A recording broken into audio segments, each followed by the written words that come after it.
say, let us fly, dear kid, to the sky, dear. Oh, you flying machine, jump in, Miss Joseph. The Wright brothers explored the concept of flight by building scores of prototype airplanes.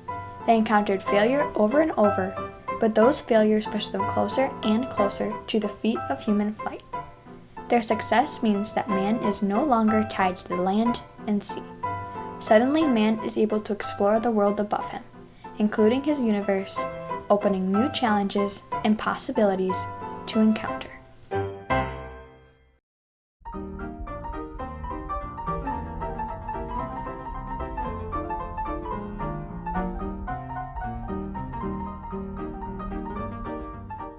To explore his growing interest in flight, Wilbur Wright, in 1899, wrote a letter to the Smithsonian Institute. In this letter, he asked to borrow books and information about flight. The letter says that, "I have been interested in the problem of mechanical and human flight ever since as a boy. My observations since have only convinced me more firmly that human flight is possible and practical."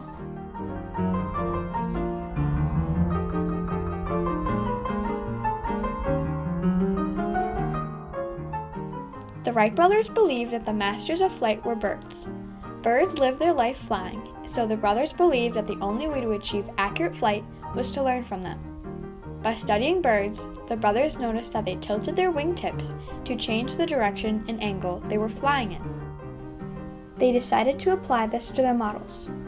After they moved out to Kitty Hawk, North Carolina, Wilbur explored creating what he called wing warping. He did this by twisting the ends of each wing on their plane.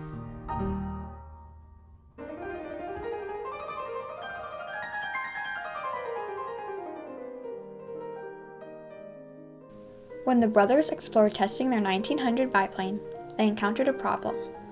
The amount of lift that they projected the plane to have was much lower than it really was. In exchange, the brothers decided to build a bigger plane, which had a wingspan of 22 feet. The brothers believed that a bigger plane would create more lift. Unfortunately, though, the Wrights were proved wrong when the second plane did not create any more lift than the smaller one had. A few months later, the Wright brothers were on a train heading back to their home in Dayton, Ohio. All of the gliders they had made in Kitty Hawk in the past year had failed. In the midst of this hard moment for them, Wilbur turned to Orville and said, "Not within 1,000 years will man fly." Even though this was a very hard time for the brothers, instead of giving up, they used their can-do attitude and continued with their flight studies.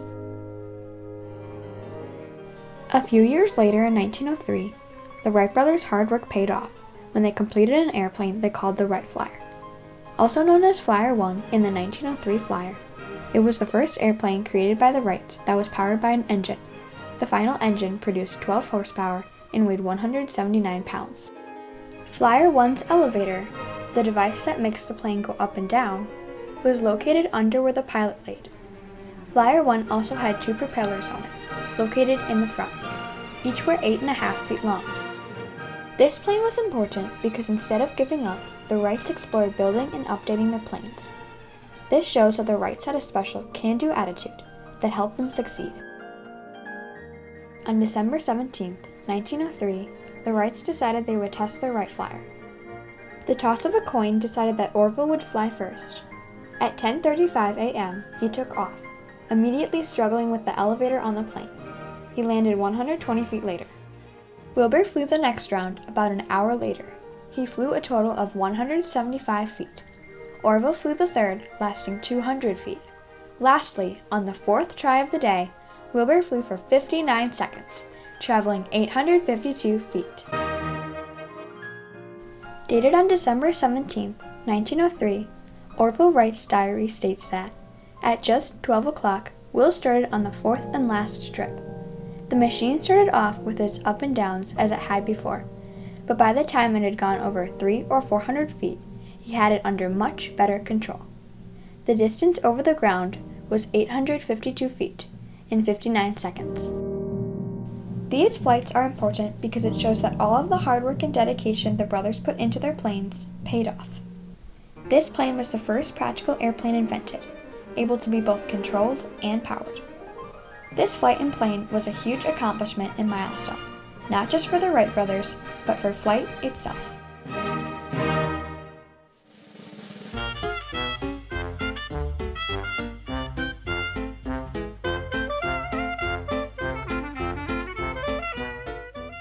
After making 2 other versions of the Wright Flyer, the brothers explored creating an airplane they called the Model A. They made this plane in 1907. The biggest difference between the Wright Flyer and the Model A was that this newer plane allowed the pilot to sit up at the controls, instead of laying down. The elevator, instead of underneath the pilot, was moved 4 feet out into the front of the airplane. The rudder was also moved to the rear of the aircraft. The brothers lastly increased the size of both the elevator and rudder to almost twice as large as they were before. They did this to increase the stability. Lastly, the Wrights added 2 levers that the pilot could control. One was for the wing warping and the other was for the rudder.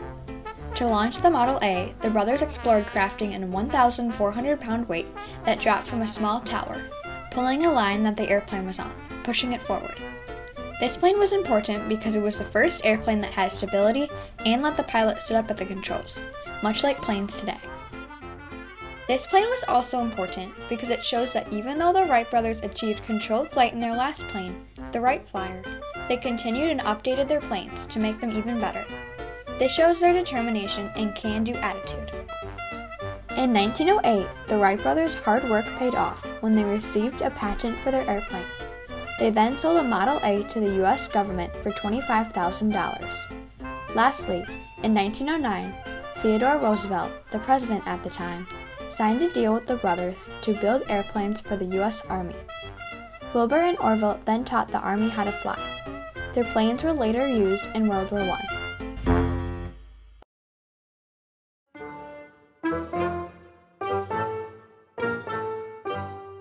On August 8, 1908, in France, since they can now fly, Wilbur got ready to show their plane to a huge audience. When he took off, Wilbur soared high above the crowds, turning towards a grove of trees. He then took a sharp left turn.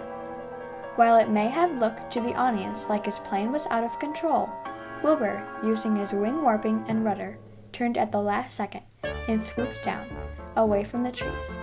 The crowd cheered. A month later, Orville flew in Fort Myers, Virginia, in front of the U.S. Army. He showed off the plane's ability to do low-level acrobatics and turns.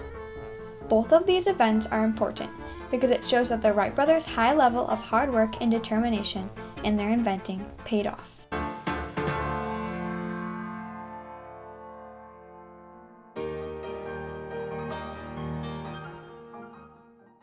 The Spirit of St. Louis began to roll down the muddy runway. Would it get off the ground, or would it crash at the end of the runway? Charles Lindbergh was the first to fly across the Atlantic Ocean when he flew from New York to Paris in 1927. Upon returning to the United States, Lindbergh stopped at Dayton, Ohio to meet with Orville Wright and to pay homage. 2, 1, 0. 42 years later, Neil Armstrong, the first astronaut to walk on the moon, also paid his respects to the brothers.